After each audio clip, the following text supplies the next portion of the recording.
Yo, this is your host Josh, and this is Xbox XL. And Xbox's latest announcement about Game Pass games coming is one of the best yet. Like this, there's just heavy hitters here, and they're just coming, bang, one after the other. And they're kind of not all syncing up between cloud and console and PC, but that doesn't matter. There's just the news is that there's an avalanche of games coming to Game Pass. You don't have to pay a cent more for it, and you're getting them every month. And meanwhile, PlayStation 5 collecting dust in the corner. They've had Ratchet and Clank. They had a couple of good launch titles, which were mostly remakes of games that were intended for PS4. What's happening there? I've barely picked up my PlayStation, but Xbox, again, there's just something to play all the time and something new and old favorites that trigger that nostalgia, like Blinks and Crimson Skies, just 360 classics. And you've got next-gen showcases like Flight Simulator, which is the Wii Sports of this generation, let me tell you. And then a bunch of other games. Most of these I actually don't know. I mean, Battlefield 5 is great. That's coming to cloud. You can get that currently on EA Play, on Game Pass. But, like The Ascent, again, that was part of the Xbox E3 Bethesda showcase. That game looks phenomenal. And the rest of these I don't know. But look, I'm going to jump in and try them out. I mean, I can barely keep up with my 60-second reviews at this point, but look, there's just so much to love here. So let's just run through them. You've got Battlefield 5 coming to cloud, so the ability to play massive online multiplayer streamed to a browser. Wow. Or on your mobile with a controller. That's amazing. Crimson Skies and Blinks are really good, like Xbox 360 favorites. So I think probably what they're doing, and based on the Phil Spencer interview recently, they launched these games on cloud and console, and they kind of see how much interest they get as a franchise. And I think this has happened with things like Fable and Banjo-Tooie, Banjo-Kazooie series, and they kind of make decisions about where they're going to bring them back. Perfect Dark's another good example where it was just an absolute colossal hit on Game Pass. A lot of people downloaded it.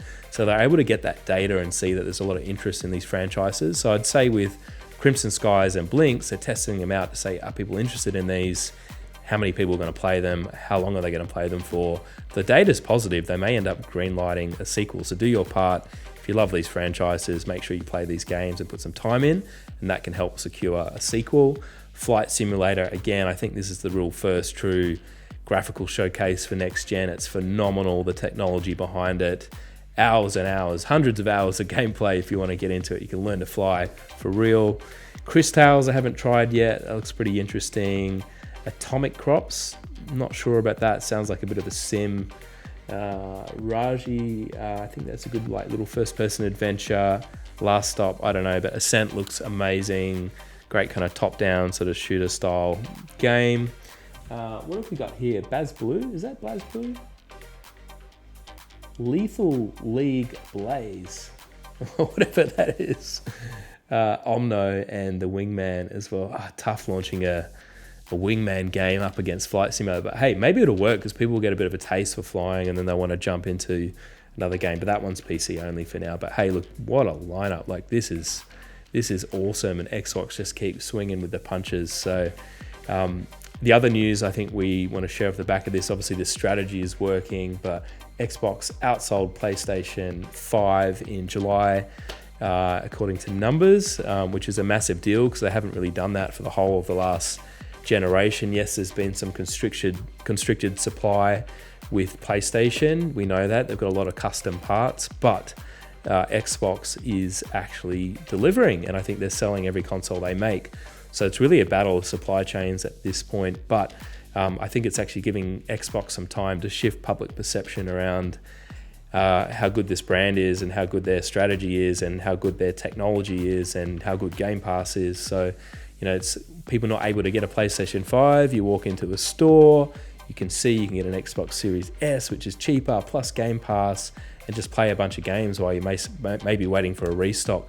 That's enough to shift the tide of this console generation battle. So as long as they keep this up with Game Pass, and there's no reason to think it will slow down anytime soon, Xbox is going to become an absolute juggernaut and be synonymous with gaming globally, not just on console, but on browser, on countries where people can't afford to buy a console, where they don't have access to fast internet, and also on PC. And look, put all that together and you've got a winning Xbox strategy here. So Xbox to the moon this generation.